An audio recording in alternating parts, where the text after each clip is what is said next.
Issue আসে যাদবপুরের মতন বিষয়, এবং সেই যাদবপুরের মতন ইস্যু যেটা রাত থেকে শুরু হয় সেটা হতে হতে একটা অদ্ভুত জায়গায় চলে যায়। সেই অদ্ভুত জায়গা কি যাদবপুরের ঐতিহ্য, যাদবপুরের এমব্লেম, তার উপরে প্রভাব পড়ে যায়, তার উপরে অশান্তির আঁচ এসে পড়ে।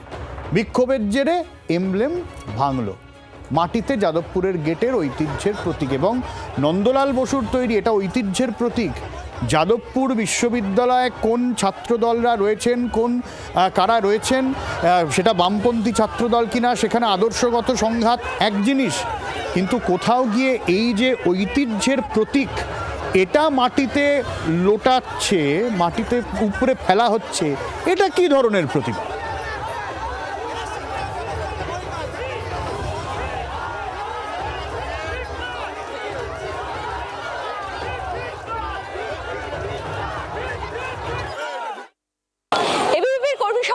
যখন এই গেটের বাইরে অর্থাৎ রাস্তার উপরে যখন প্রবল বিক্ষোভ দেখাচ্ছেন, ভেতরে যাদবপুর বিশ্ববিদ্যালয়ের স্টুডেন্টরা রয়েছে, সেই সময় একসময় দেখা গেল যে তারা এই গেট বেয়ে একসময় উপরে উঠছেন, গেট ধরে ঝাঁকাচ্ছেন, এবং কার্যত কিন্তু দেখা গেল যে এই গেট ভাঙার একটা চেষ্টা চলছে, প্রচন্ড জোরে তারা গেট ঝাঁকাচ্ছেন। আর সেই সময় হঠাৎ গেটের ওই প্রান্তে দেখা গেল যে একটা গোল রিংয়ের মতন জিনিস কার্যত উড়ে এলো।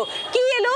এই যে যাদবপুর বিশ্ববিদ্যালয়ের যে ফলকটা রয়েছে, অর্থাৎ যাদবপুর বিশ্ববিদ্যালয়ের যে নামের যে ফলক, সেই ফলকের বাইরে এইখানে একটা বিশেষ ধরনের শতদল আঁকা ছিল, যেটা জানা যাচ্ছে যে নন্দলাল বসুর আঁকা এই গোটা বিষয়টা, সেই জিনিসটাই কিন্তু কার্যত উড়ে ভেতরে চলে গেছিল।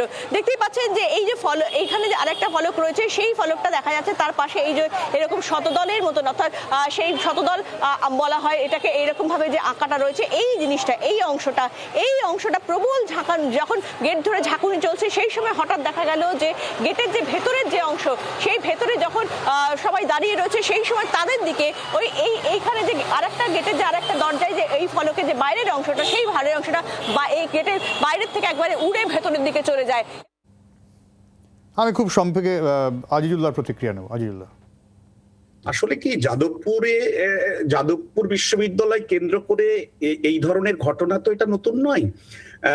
তৃণমূল আমলে আমরা দেখেছি, তৃণমূল কংগ্রেস, কোথাও কোথাও এবিভিপিরও ঢোকার একটা চেষ্টা আমরা সেই সময়ও দেখেছি, বামপন্থী দুর্গ বলে পরিচিত যাদবপুর বিশ্ববিদ্যালয়। বিষয়টা হচ্ছে যে একটা শিক্ষা প্রতিষ্ঠানে, এবং যাদবপুরের মতো শিক্ষা প্রতিষ্ঠানে, সেখানে সেই ক্যাম্পাসে মতাদর্শের লড়াই হোক, এবং সেই লড়াইটা হোক গণতান্ত্রিক লড়াই, কিন্তু সেই মতাদর্শকে সামনে রেখে যদি সহিংসতার ভাষা গ্রহণ করে, তাহলে আমি বলবো তো সে পরাজিত হচ্ছে একটা পক্ষ নয় বা দুটো পক্ষ নয়, ওই বিশ্ববিদ্যালয়ের গণতান্ত্রিক পরিবেশই কিন্তু নষ্ট হচ্ছে, এবং আমার মনে হয় গণতান্ত্রিক পরিবেশ শেষ হয়ে যাচ্ছে।